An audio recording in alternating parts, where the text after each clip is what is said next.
Right, again మళ్ళీ అడుగుతున్నారు. 11,000 పోస్టులతో DSC వేశారు. ఇంకొక దిక్కు చాలా రోజుల నుంచి పెండింగ్ ఉన్న ప్రమోషన్లు కూడా ఇచ్చారు ఆ విద్యాశాఖకు సంబంధించి. ఒక దిక్కు అంటే స్టెప్ బై స్టెప్ జరుగుతున్నట్టు అనిపిస్తుంది కదా, ఇంతలోనే తొందరపాటు అనిపించట్లేదా ఈ ఆందోళన? తొందరపాటు ఏం కాదండి. ఇప్పుడు 6 నెలలు 100 రోజుల హామీలు. మీరు ఒక మాట ఏనండి, బీసీలకు వాళ్ళు ఇవాళ డిక్లరేషన్ ఇచ్చారు, ఎస్సీ ఎస్టీలకు ఒక డిక్లరేషన్ ఇచ్చారు, మైనార్టీలకు ఒక డిక్లరేషన్ ఇచ్చారు, యూత్కు యూత్కి ఒక డిక్లరేషన్, ఉమెన్కి ఒక డిక్లరేషన్ ఇచ్చారు. ఇన్ని డిక్లరేషన్లు ఇచ్చిన మీరు ఉచిత బస్సు హామీ తప్ప ఏ డిక్లరేషన్ అవ్వలేదని చెప్పండి. 5 గ్యారెంటీలు అమలు చేశామని చెప్తుంది కదా గవర్నమెంట్. ఎక్కడైంది మీరు చెప్పండి. ఇప్పుడు మీడియాగా మీ దగ్గర ఉన్న నెట్వర్క్ ప్రకారంగా ఇప్పుడున్న ఇన్ఫర్మేషన్ ప్రకారంగా మీరు చెప్పండి, ఎక్కడ ఏది అమైంది, మిగతా ఎక్కడ ఏదైనా అమలైందో చెప్పండి. కనీసం పెన్షన్లు అమలైనా చెప్పండి. పెన్షన్ 2,000 రూపాయల పెన్షన్ 4,000 చేస్తున్నారు, అమలైందా? ఇంతవరకు ఇచ్చిర్రా? పెన్షన్స్ అండి. పాపం ఓల్డ్ ఏజ్ పీపుల్ పాపం, అయ్యో రేవంత్ రెడ్డి నా కొడుకు లాంటివాడు, నా బిడ్డ లాంటివాడు, నాకు 4,000 ఇస్తా అన్నాడని చెప్పి ఎదురు చూస్తానండి 6 నెలల నుంచి వెళ్ళి. ఇంతవరకు ఏమైతివి? చంద్రబాబు నాయుడు పక్కకే ఉన్నాడు, ఆయన జస్ట్ ప్రమాణ స్వీకారం చేసిన తెల్లారే ఇష్యూ చేసిండు కదా ఆర్డరు. ఆయన కంటే ఎక్కువ బడ్జెట్ తక్కువ ఉంటుందా మనకి ఇక్కడ?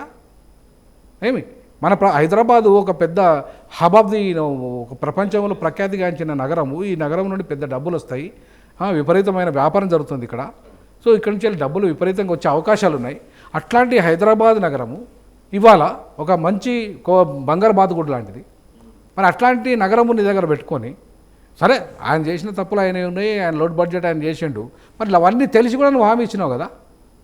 అవన్నీ ఇంకా పెద్ద పెద్ద హామీలు కూడా ఉన్నాయి కదా, అవి ఫుల్ఫిల్ చేస్తున్నారు కదా. రైతు రుణమాఫీ అవి చేస్తున్నారు కదా. నేనేమంటానంటే వాటికంటే ముందు నువ్వు పెన్షన్లు ఇవ్వాలి రైతులకు రుణమాఫీ, రైతు బంధు అనేది నువ్వు తర్వాత ఇచ్చినా పర్వాలేదు, కానీ ముందైతే ముసలోళ్ళు వాళ్ళు పాపం ఇబ్బంది పడతారు, తిండికి లేక ఇబ్బంది పడే కొడుకులు చూసుకోక, ఇవన్నీ చాలా ఇబ్బందులు పడే పరిస్థితి వాళ్ళకు ఉన్నది. నిన్నటి మీ స్పీచ్లో ఇంకొక కాంట్రవర్షియల్ కామెంట్ కనిపిస్తుంది, మంత్రివర్గం నిండా సమైక్యవాదులు ఉన్నారని. ఏ బేస్లో చెప్తున్నారు? ఇప్పుడు 10 ఏళ్ల తర్వాత రాష్ట్రం వచ్చిన తర్వాత ఇంకా సమైక్యవాదం అనేది ఇంకా ఉందంటారా? 100% ఉన్నది. ఎందుకు ఉన్నది అంటున్నానంటే, ఇప్పుడు ప్రత్యేక తెలంగాణ ఏర్పడిన తర్వాత ఈ తెలంగాణ ఇంకా కాంట్రాక్టర్లు ఎవరండి?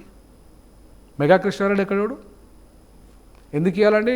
కేసీఆర్ అయినా ఎందుకు ఇవ్వాలి, ఈయన ఎందుకు ఇవ్వాలండి? ఇప్పుడు మొత్తానికి కాంట్రాక్టర్లు అంతా వాళ్ళే, వ్యవస్థ అంతా వాళ్ళదే. ఈవెన్ ఐఏఎస్లు ఎవరండి? మా తెలంగాణలో చూపెట్టండి ఎంతమంది ఉన్నారు, లెక్క తీయండి. ఏ కీలకమైన పోస్టులు ఎవరున్నారు చెప్పండి. నీకు ఉత్తరాది వాళ్ళని తీసుకొస్తావు, ఆంధ్రలను తీసుకొస్తావు. ఈ తెలంగాణలో ప్రమోషన్ ఇచ్చిన వాళ్ళు ఏమైంది? ప్రమోటెడ్ ఐఏఎస్లు అయ్యారు కదా చాలామంది. వాళ్ళకెందుకు ఇస్తలేవు పోస్టింగ్లు? వాళ్ళకెందుకు కీలకమైన పదవులు ఇస్తలేవు? ఎవరండి దానకిషోరు? ఎవరండి బొజ్జా రాహులు? ఎవరండి వీళ్ళంతా? ఎక్కడోళ్ళు అండి వీళ్ళంతా? వాళ్ళ ఆంధ్రలు కాదా? ఆంధ్ర దళితులు కాదా వాళ్ళంతా?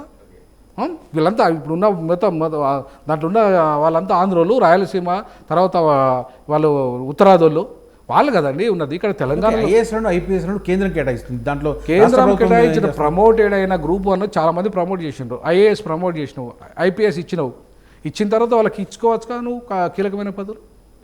వాళ్ళకి ఇవ్వచ్చు కదా. ఎందుకు ఇవ్వట్లేదు? ఎందుకు ఇవ్వట్లేదు అంటే మొత్తంగా అక్కడ ఏదైతే ఇప్పటిదాకా జరుగుతున్న లాబీ, అంటే ఇప్పటిదాకా ఏ అవినీతి ఉందో, ఏ అవినీతి ఆఫీసర్ని తీసేసిన వాడిని నువ్వు? నాకు అర్థం కాలే. నవీన్ మిట్టల్ని తీసేసినావు. నవీన్ మిట్టల్ అనే పెద్ద కుంభకోణాలు చేసిన నంబర్ 1 ఐఏఎస్ ఆఫీసరు ఇలా తీసుకొచ్చి ఆయన ఇంకా నువ్వు సీసీఐలో పెట్టేసినావు. ఏమి కీలకమైన పదవి ఏమి?